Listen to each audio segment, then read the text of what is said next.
Agradecemos, não é, a palestra, a brilhante palestra, né, porque, na realidade, precisamos, de fato, todos nós fazermos uma reflexão sobre esses temas tão importantes, tão relevantes, tão complexos, dentro de uma sociedade que hoje se diz, não é, com uma velocidade de transformação incrível. Nós dormirmos dentro de um sistema e acordamos obsoletos, porque as mudanças são cada vez mais incidentes e elas correm numa velocidade incrível. E as relações de trabalho, é verdade, precisam estar atentas a esse tipo de manifestação, a essas mudanças, para que haja o respeito ao princípio da dignidade da pessoa. E dizer exatamente o seguinte, o que fazer? Não é? Qual a solução? Precisamos encontrar um modelo ideal, não é? E esse modelo ideal, é claro, é preciso que haja algo chamado regulamentação. Não é? Portugal regulamentou com um contrato de trabalho, está dando um problema seríssimo, não é? na sociedade portuguesa com relação a esse trabalho de plataformização. E com relação a nós, precisamos que haja um protagonismo, uma proatividade do foro competente, que é a Casa Legislativa, o Congresso Nacional. Não é preciso que pare, reflita e procure, naturalmente, algo que seja, para nós, o ideal. Não é? Mas é necessário que a Casa Legislativa venha a regular. Não é mais possível conviver sem um seguro de acidente de trabalho, sem uma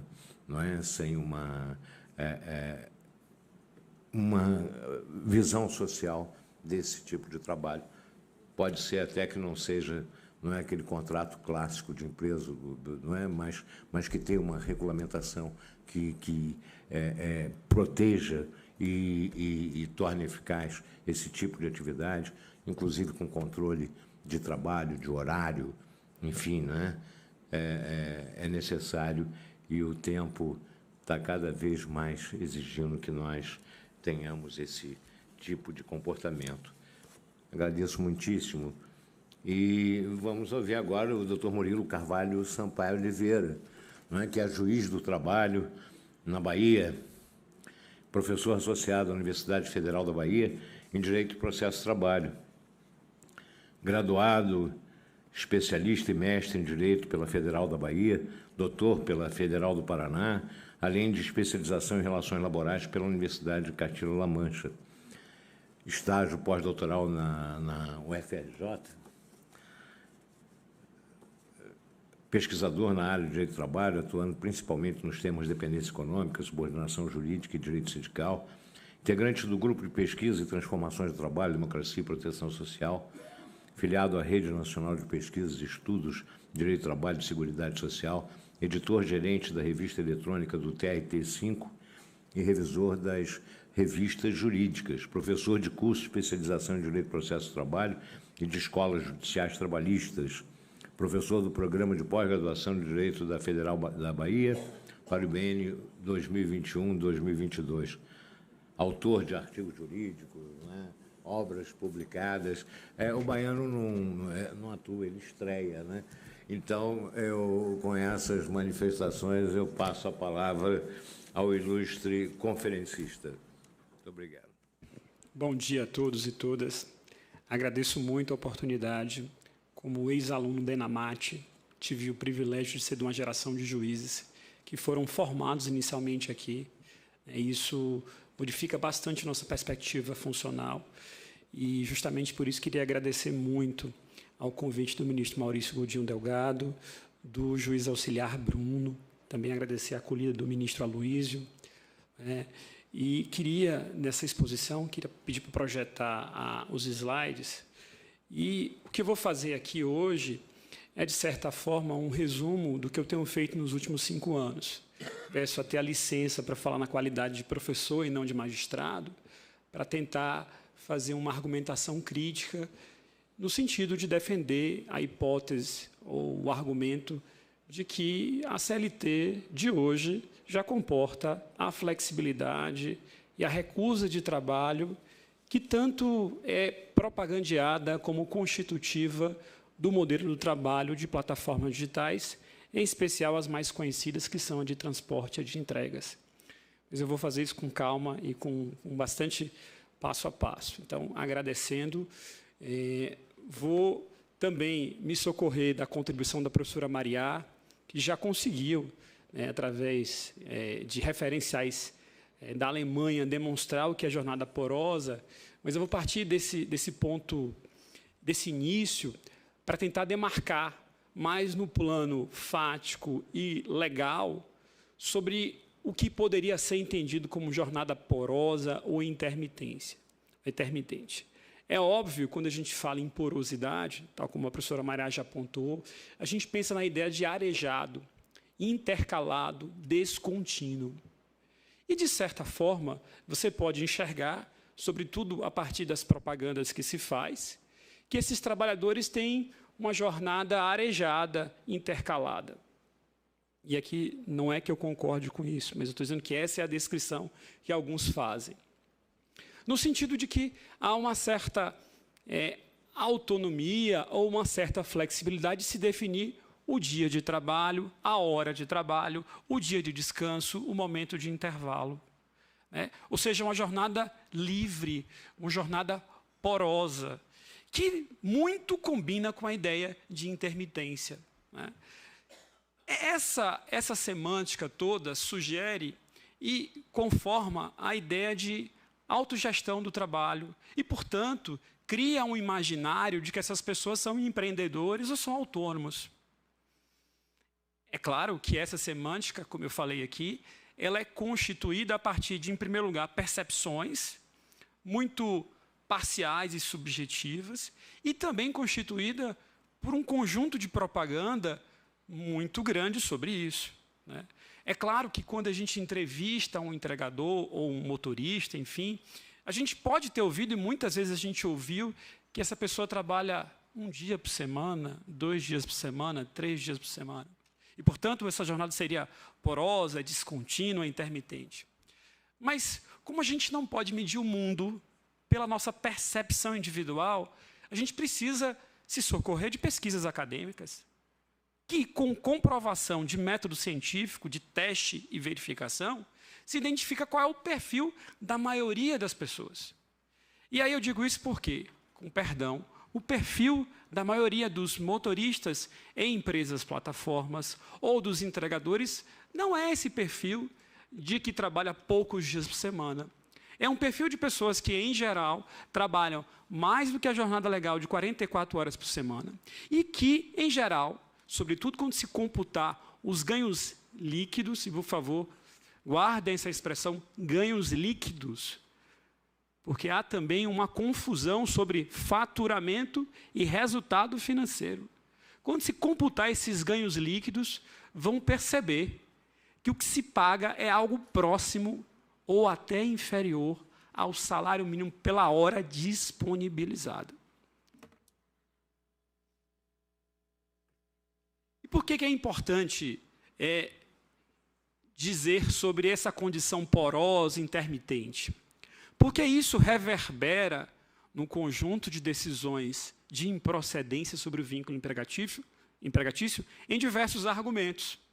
Muitos afirmam de forma peremptória que, se não houver ordens diretas emitidas pessoalmente por um gerente, não haverá vínculo de emprego.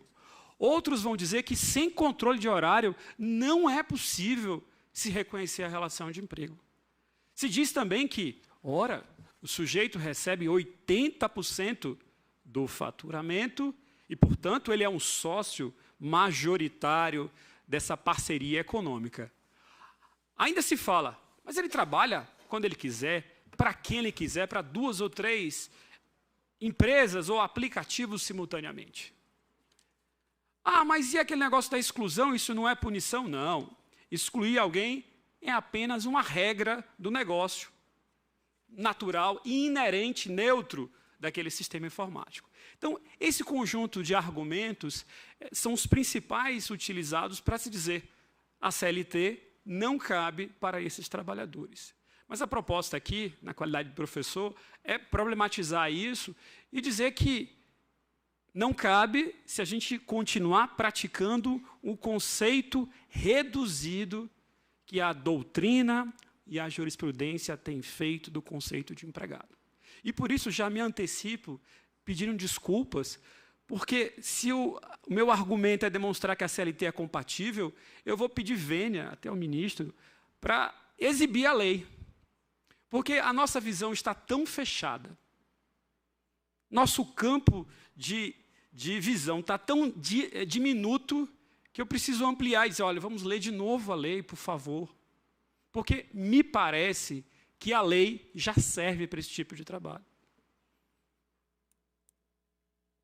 Bom, não vou fazer aqui, como já fiz em algumas outras apresentações ou em textos, uma repetição ou uma dissecação do que são plataformas digitais, suas classificações, enfim, não é a proposta e não daria tempo.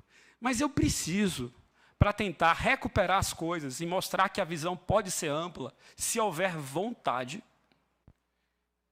apontar 3 pontos de partida. E, naturalmente, algumas falas já foram expressadas aqui durante esse evento, ontem e hoje. O primeiro ponto de partida é muito óbvio, mas ele é um ponto que, judicialmente, ele é muito controvertido, sobretudo aqui no Brasil. Plataformas digitais não vendem tecnologia. Ninguém aqui, quando quer comprar uma viagem de um lugar para o outro, está comprando um serviço de tecnologia. Ninguém compra um aplicativo quando você pede uma comida, certo? Então, isso é meio que evidente, mas isso representa todo o segredo e todo o truque tecnológico de como, ao se chamar de empresa de tecnologia, significa fugir de todo o regramento tributário, administrativo, trabalhista e previdenciário. Talvez essa seja a grande inovação discursiva de propaganda para fugir às regras que já existem. É porque você imagina que uma certa empresa que faz transporte individual na cidade de Brasília, me parece que faz um serviço de transporte em Brasília, não recolhe 1 centavo de imposto sobre serviços para a cidade de Brasília. E esse trabalho é feito aqui, presencialmente.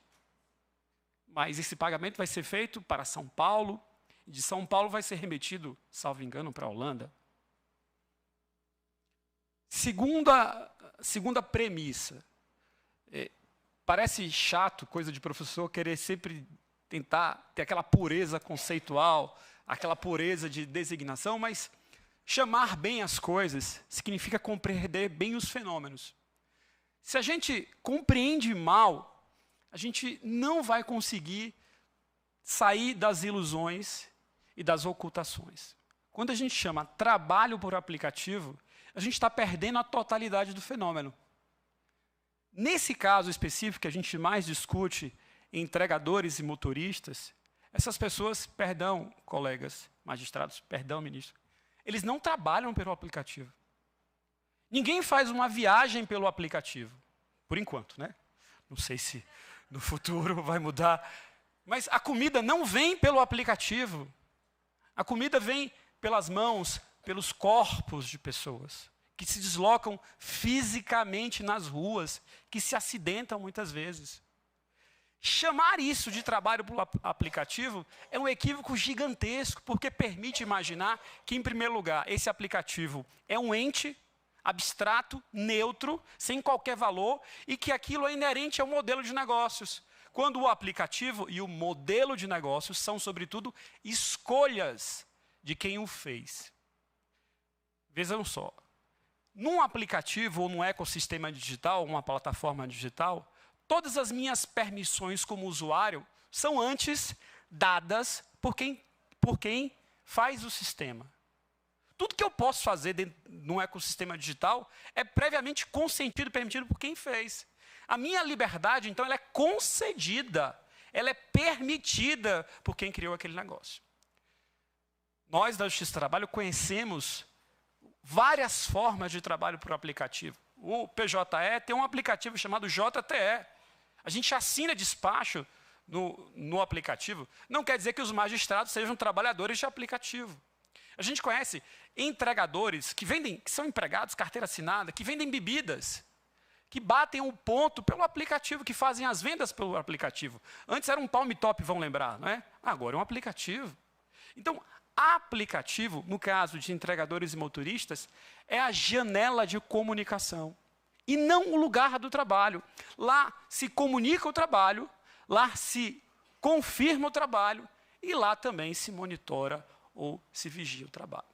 E aí vejam, se um aplicativo, se um ecossistema digital feito por uma empresa com objetivos e com valores decide dizer assim, olha, eu sou apenas um anfitrião, eu sou apenas um mediador, mas eu aqui decido, escolhi que, além de ser um anfitrião, ser uma plataforma no sentido mais lato, né, de marketplace, eu vou dizer qual é o preço do teu trabalho, eu vou dizer quem trabalha, eu vou te punir e eu vou te vigiar.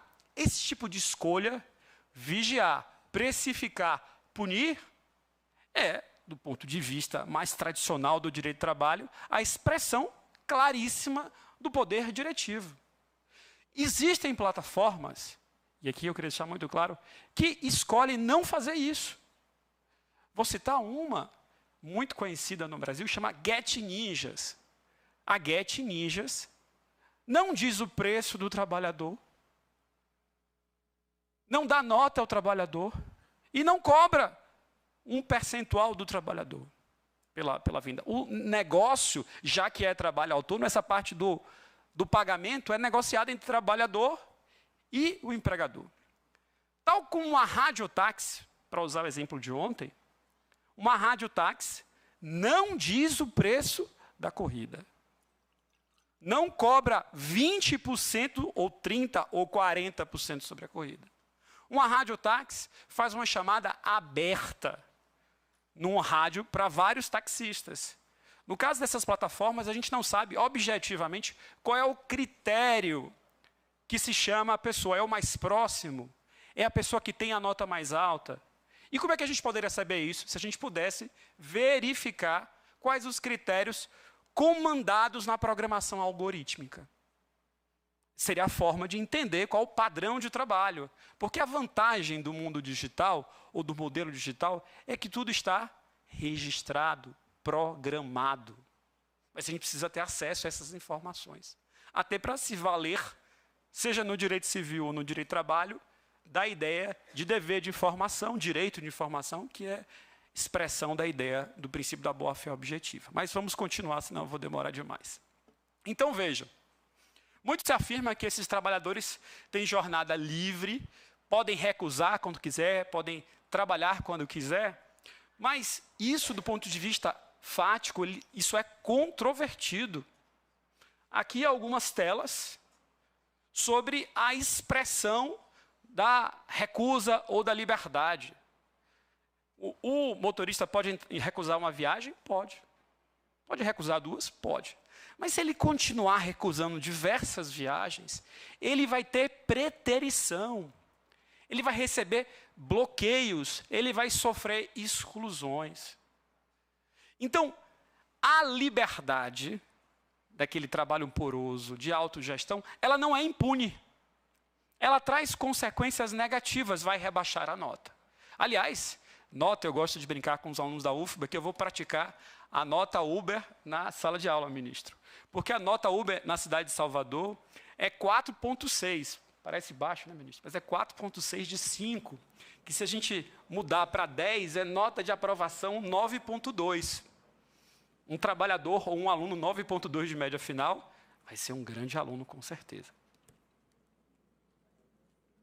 Então, aqui me aproveito para apresentar uma das teses. Vou apresentar algumas teses aprovadas nos eventos da ANAMATRA, em especial a tese número 13 do evento deste ano em Salvador, que fala que, olha, bloquear pessoas de forma temporária é expressão do poder punitivo. Vejam só, não estou aqui a recusar o poder de um contratante, mesmo no trabalho autônomo, de encerrar o contrato por inadimplemento contratual. Sim, No trabalho autônomo, o contratante pode dizer, não quero mais você, porque você não está fazendo bem feito, não está fazendo um combinado. Mas aqui eu estou a falar de punições temporárias. Punição temporária é incompatível com o trabalho autônomo. E, em geral, ao que me parece, eu aprendi isso com o meu professor Rodrigues Pinto, com o professor Antônio Carlos Oliveira, aprendi não com o professor, mas com os livros do professor José Martins Catarino, que não existe meia autonomia. Se não há uma autonomia plena, o que sobra no nosso sistema como padrão é o trabalho assalariado. Mas eu vou prosseguir para tentar respeitar o tempo. E aí, diante, digamos assim, dessa inadequação de que, olha, o sujeito tem uma liberdade de trabalho, muitos propõem o quê? É preciso fazer uma nova legislação, é preciso fazer uma legislação com uma proteção de natureza intermediária, uma terceira via. Nem tudo, nem tão pouco. Na academia a gente se pergunta, tudo bem, isso é uma possibilidade de solução do conflito. Mas e os outros países que fizeram isso? Qual foi o resultado? Qual foi o resultado da Espanha com o sistema de trade, de trabalho econômico dependente exclusivo, ou a Itália com o sistema de parasubordinação? Isso promoveu a proteção daqueles trabalhadores? Não sei a resposta, peço que pesquisem e investiguem. Mas se afirma, não, precisamos de uma legislação que seja compatível com a flexibilidade desse trabalho. E eu vou tentar aqui demonstrar que não é preciso uma legislação nova. Primeira coisa, o argumento principal. A moldura do conceito de empregado sempre foi aberta. Quando a gente procura no artigo 3º da CLT, a gente não vê empregado é aquele que trabalha sob ordens. Empregado é aquele que trabalha sob jornada fiscalizada. A gente não vê isso. A gente interpreta assim, a gente lê assim, mas isso não está lá. Lá está escrito que o empregado é aquele que trabalha sobre a dependência. Isso significa, tal como é nessa tese do CONAMAT do ano passado, da ANAMATRA, que a lei sempre adotou um conceito aberto. Mas nós, por uma série de fatores, pela nossa tradição, decidimos eleger um critério dominante, que foi o critério da subordinação jurídica, e, mais do que isso, reduzi-lo a uma expressão subjetiva da subordinação jurídica. Não vou cansá-los com isso, mas só para dizer, a lei ela é aberta. Pode ser que a nossa tradição jurisprudencial seja fechada, mas a lei sempre foi aberta. É claro que há 40, 50 anos atrás se dizia, empregado é aquele que é subordinado ao dependente econômico. Isso é possível inferir na jurisprudência do TST de 40 anos atrás. Mas vou prosseguir. Então, posso ter empregados que só recebem por produção? Posso. Desde 1943 se permite, e é claro que esse modelo remuneratório, ele não é muito usual, enfim, mas ele é padronizado, salário por peça empreitada ou tarefa. Nesse modelo, e aqui eu vou tentar adiantar um pouquinho, não vou cansá-los com essa tabela típica de graduação, mas eu preciso relembrar que nesse modelo, perguntar para alguém que é totalmente comissionado, por exemplo, sobre o horário de trabalho dele é irrelevante. A gente não precisa perguntar para um vendedor externo empregado qual é o horário de trabalho dele. Ele não deixa de ser vendedor ou de ser subordinado dependente nesses casos, porque nesse modelo de assalariamento, o fator de fiscalização de controle não é o tempo, é o próprio resultado. E vejamos, esse é o melhor critério de fiscalização, porque a fiscalização vai estar no próprio trabalhador, que vai se dedicar o tempo que ele puder para poder conseguir mais. Então, o argumento que eu defendo aqui é que as empresas, plataformas, escolhem, não todas, algumas, escolhem um modelo de salário por tarefa. Tarefa no sentido de que não é uma peça, porque não é um produto, não é um resultado, mas é uma atividade. Qual é a tarefa? Uma viagem ou uma entrega. Que o tempo é importante como um critério secundário para quantificar o valor da viagem. E se vocês examinarem os termos de uso das principais empresas do Brasil, vão perceber que essa é a descrição. O salário por entrega em um certo tempo e um certo deslocamento. Vejam só, se o meu sistema de controle não é o tempo, mas sim um resultado econômico, por que eu vou me importar se o sujeito vai trabalhar hoje, amanhã ou depois? Isso não é um problema meu. Só vou pagar se houver não só o trabalho, se houver o trabalho, se houver disposição para o trabalho e se houver, sobretudo, o efetivo resultado positivo do trabalho, que é o melhor negócio. E aqui, mais uma tese que diz o seguinte, eu queria só destacar isso. A InDriver, que é uma plataforma de transporte também de pessoas, ela não precifica o trabalho dos motoristas daquele sistema. Se as outras duas mais conhecidas no Brasil precificam, fazem porque querem. Precificar não é inerente a nenhum modelo, aliás, não existe nada inerente, né? São sempre escolhas políticas, enfim. Então, se a empresa Uber ou a 99 precifica, faz porque quer. Inclusive, discute que talvez não faça mais isso. Mas precificar significa, no meu modo de ver, estabelecer um controle econômico, uma direção econômica. Se há direção e controle econômico, não há espaço, também do ponto de vista econômico, para a liberdade. Mas aí eu prossigo. Mesmo assim, ainda que seja salário por peça, pode existir empregado sem jornada fiscalizada? Claro que pode. Sempre existiu. Sempre existiu. Seja nas formas novas de teletrabalho, seja nas formas antigas a domicílio, enfim, externo. Vamos lá, um pouquinho mais rápido. Para quem trabalha, só para ser enfático, para quem trabalha de forma externa e não pede hora extra, qual a utilidade de se perguntar se ele trabalhou um dia ou não trabalhou um dia? Se ele tinha liberdade ou não? Nenhuma utilidade se tem. As perguntas estão erradas. Porque nesse sistema se dá uma liberdade ou uma controversa liberdade de trabalho, porque essa liberdade não é impune, mas se controla economicamente com salário por peça ou por tarefa. Esse que é o segredo, esse que é o truque. Bom, mas o empregado pode recusar a chamada ao trabalho? Olha, sempre pôde num sistema de salário por produção, porque ele está perdendo, ele não vai recusar, porque ele vai deixar de ganhar o salário dele por resultado, ele não recusaria lá.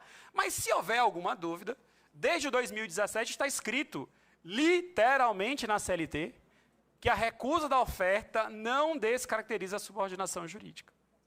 Esse é o trabalho intermitente, por isso talvez o título do painel. Bom, mas faltou ainda o gerente, faltou ainda o capataz. Mas será que precisamos mesmo? Será que hoje o empregador não pode, sobretudo com empregados que trabalham em locais distantes, se comunicar via WhatsApp? Em muitos casos, nas situações de plataformas de entregadores, há grupos, não de WhatsApp, mas de Telegram. E lá se afirma, bom dia, por favor, fiquem à disposição, fiquem ligados. Isso é o quê? Há gente que monitora, e aqui eu digo para vocês, as plataformas são muito diferentes. É preciso ter um exame muito atento com as condições fáticas, e são diferentes e mudam a todo tempo. O que eu estou falando agora pode se tornar, ministro, algo falso daqui a 6 meses, ou hoje já, porque eu estou com dados de 2021. Eu estou citando os termos de uso de 2021, e a todo momento esses termos de uso são alterados. As regras do jogo são mudadas durante o jogo, sem qualquer direito de pacta sunt servanda, sem qualquer segurança jurídica, sem qualquer proteção à confiança ou à expectativa de uma continuidade daquilo que foi prometido inicialmente. Então, é óbvio que se pode, seja por mecanismos de WhatsApp, Telegram, ou por mecanismos de algoritmo, usar a tecnologia para emitir de forma indireta ou implícita as ordens. E aí, para falar um pouquinho, sobre o argumento da exclusividade, eu queria dizer, pode um empregado trabalhar simultaneamente para 2 empresas? Eu acho que não, em regra, eu acho que não. Mas eu preciso relembrar que exclusividade não foi uma lição, que a gente aprendeu no direito individual do trabalho. Que exclusividade não está no artigo 3º da CLT. Que exclusividade é um requisito acessório ou complementar mas não é um requisito essencial ou constitutivo da relação. Então, esse debate já seria inócuo. Mas eu queria chamar a atenção, porque a tecnologia e o discurso das propagandas nos turva, nos ilude às vezes. Vocês já viram um motorista de aplicativo fazer viagens para 2 empresas ao mesmo tempo? Vocês já viram se entregar 2 comidas ao mesmo tempo, de plataformas diferentes? Então, há uma grande confusão na propaganda. Porque o sujeito, sim, fica logado em 2. Mas quando ele aceita o trabalho, ele só trabalha em uma. Porque o trabalho dele é físico, presencial. Se desloca. Então, ele não pode fazer 2 simultaneamente. Você pode fazer o debate sobre o tempo à disposição, se isso é tempo remunerado, se não é, enfim, essa é uma questão. Mas ele não trabalha para 2 simultaneamente. Mas vejam, a questão também de existir essa possibilidade de estar logado em 2, vou repetir, não é algo que caiu do céu. Foi uma escolha de quem fez a empresa, de quem fez o aplicativo. Por quê? Vejamos. Eu queria citar que, num caso, isso foi provado num processo, enfim, que já foi até confirmado pela segunda instância, matéria fática, que uma certa empresa de entregas, de alimentação no Brasil, o empregado, ele tinha um horário fixo, um turno fixo. E nesse turno, por óbvio, ele não tinha como recusar a viagem. E por que ele tinha um turno fixo? Porque a empresa, o preposto esclareceu, olha, a gente não pode, porque o nosso negócio é entregar comida, a gente não pode correr o risco de, em certo horário, se chamar, se pedir uma entrega, e não ter ninguém para fazer. Então, a gente tem que ter o mínimo necessário. Então, em plataformas de entregadores ou de entregas, há, em certos casos, né, no chamado modelo OL, gente que tem turno fixo e que tem supervisor. E, nesse caso, o sujeito não pode estar em outra plataforma. Ele está fixado lá. Então, isso tudo, se é exclusividade ou não é exclusividade, é antes uma concessão de quem organiza o sistema. Bom, tem mais uma tese, né? Justamente isso, que recusar o trabalho ao jornada flexível não impede o vínculo de emprego, enfim, é uma coisa bem simples. Mas aqui eu queria me concentrar num argumento que me é muito importante, que é o argumento econômico, certo? Então, vamos lá. Pode existir um empregado que ganhe 80% do serviço? Eu diria, do ponto de vista econômico, que não. Porque ele seria sócio majoritário daquele negócio. Sim, eu diria que não. Mas a primeira pergunta é, por enquanto, no Brasil, não há teto na lei para excluir quem é empregado. Por enquanto, pode ser que venha. Né? Já veio o hipersuficiente, enfim, daqui a pouco vem, diz, ó, até tal salário não é mais empregado. Mas eu queria chamar a atenção para o seguinte, no modelo de salário por peça, qual é o grande segredo desse negócio? É transferir todos os custos e riscos para o trabalhador. Sim, um motorista da Uber, por exemplo, pode ganhar 6 mil, 7 mil por mês, sim, é verdade. Mas quando ele faz a conta, que conta? Do combustível, 2 a 2.500, não sei, enfim, se for gás, não sei. Quando ele faz a conta da alimentação, da internet, do celular, quando ele faz a conta, e eles não fazem a conta, dos tributos, quando ele faz a conta, e esse é que é o segredo, quando ele faz a conta da depreciação do veículo, o resultado líquido não é superior a 2 salários mínimos por hora, queridos. Mas eu adoraria ter acesso, de forma plena, na condição de professor, aos dados coletados pelas empresas para a gente apurar isso. Porque a beleza desse modelo digitalizado é que a gente não precisa ouvir testemunha, ministro. Não precisa ouvir testemunha. Naturalmente, a testemunha, às vezes, ela é incerta, fica na dúvida, às vezes quer ajudar, enfim, e aí não ajuda a justiça a chegar perto da verdade. Nesse modelo, bastaria a gente fazer o quê? Examinar os dados.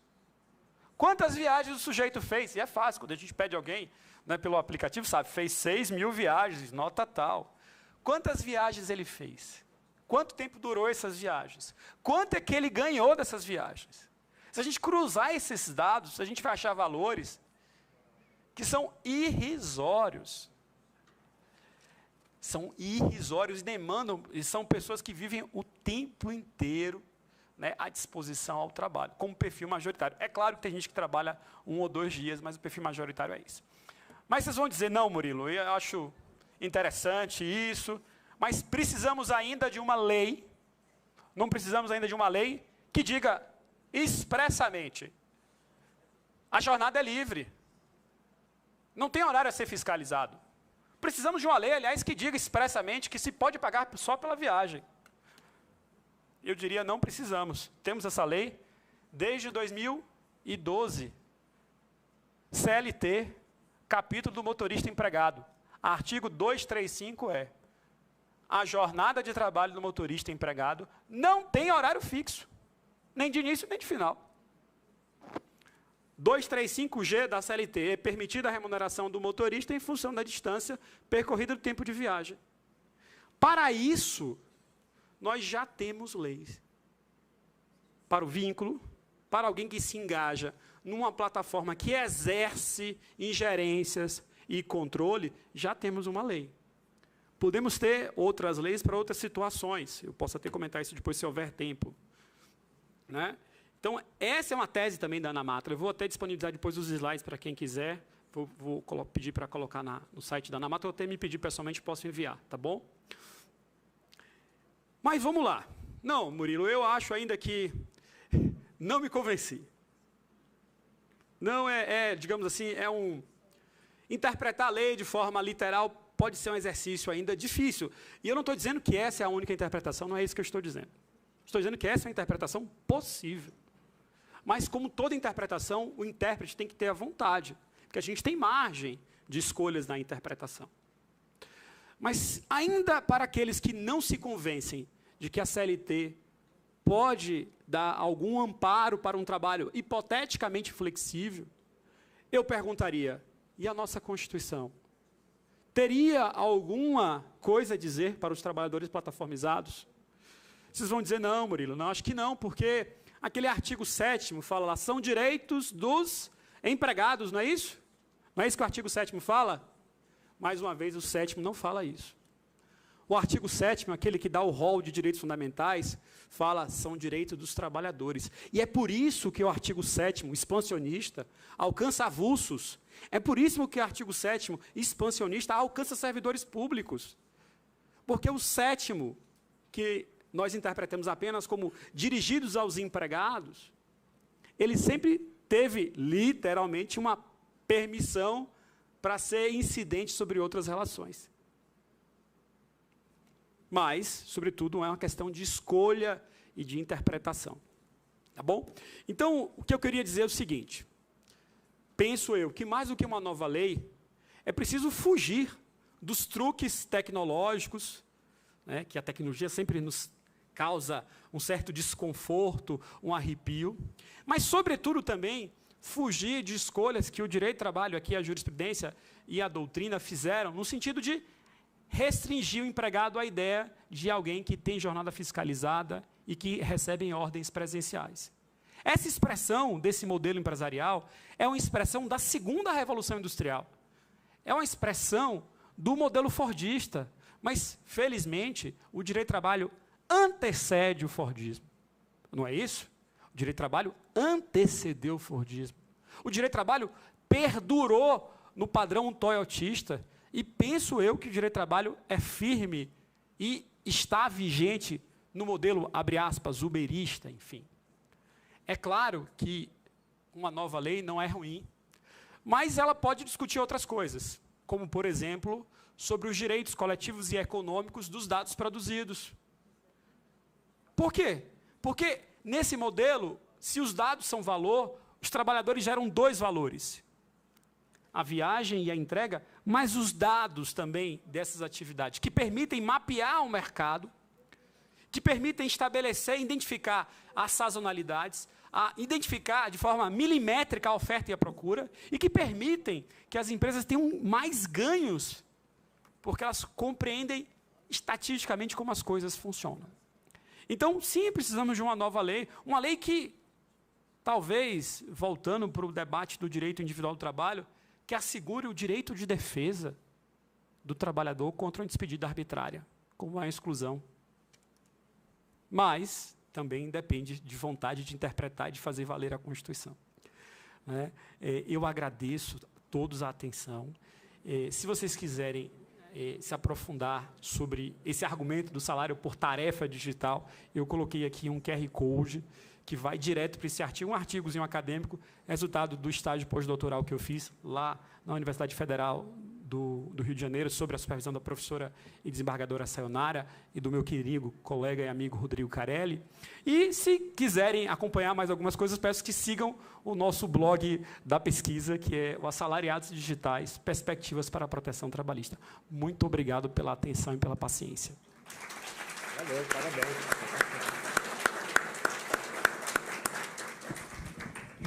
Muito obrigado, parabéns pela palestra. As reflexões cada vez aumentam, não é? A questão Olha, só dizer uma coisa, há algumas regulamentações que precisam ser especiais, sobretudo com relação ao...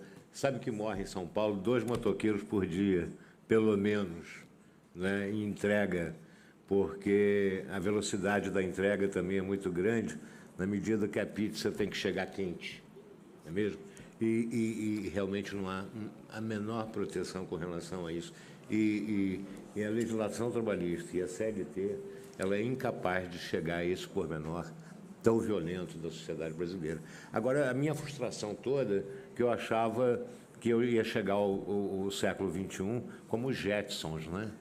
Com aqueles foguetinhos, né? É mesmo? Mas, infelizmente, ainda não chegamos lá, mas quem sabe isso resolveria uma série de problemas da nossa existência, da nossa vida. Olha, muito obrigado, realmente é um momento muito importante para que nós possamos refletir, já que é o tema do momento, não é? E por isso é que nós precisamos estar atentos.